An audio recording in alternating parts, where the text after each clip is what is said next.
Jacqueline, those road closures certainly going to cause some trouble this weekend for folks that kind of come across them unexpectedly. Here's what I can tell you. Police are telling folks if you do not need to be at Oktoberfest, if you're not headed down there, I should say, for some reason, avoid anything south of 3rd Street. At 9 o'clock, the streets closed this morning. They'll be putting those booths in the streets, and that's where you can get all of the sausage and sauerkraut that your little heart desires, that is.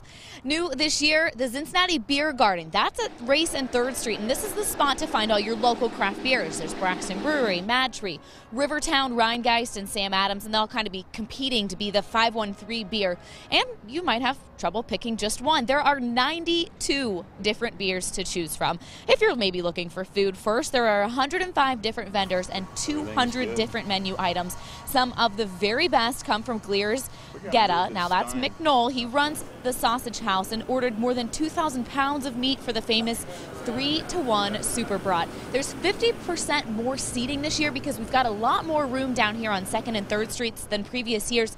So you can, of course, grab a seat by the main stage for the big event on Saturday. We're going to have a strong man, Sean McCarthy from Cincinnati, who's going to come and attempt to lift a European-style wagon wheel to set a new American record in that. Last year, people may be familiar with the fact that he threw a washing machine for the longest distance at Great American Ballpark after a Reds game.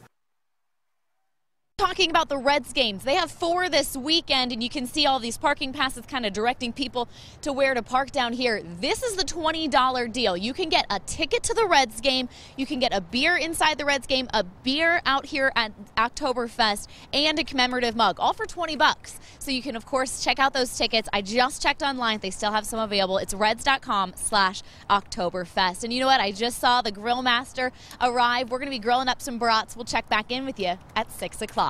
For now, we're reporting live from the banks. Allie Kramer, and on your side. 3-to-1 brats, beer in a strongman competition. I don't know if it gets any better than that. This is, yes, as Evan says, it does. Downtown streets will be once again the home of the running of the Wieners. This is how you kick off Oktoberfest, right? It's a tradition.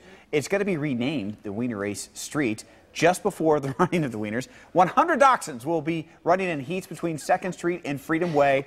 Many of them are dressed up, obviously, as hot dogs, starting at noon. Now, you'll find a complete guide to all the fun of this year's Oktoberfest, the 9 things that you need to know right now on WCPO.com.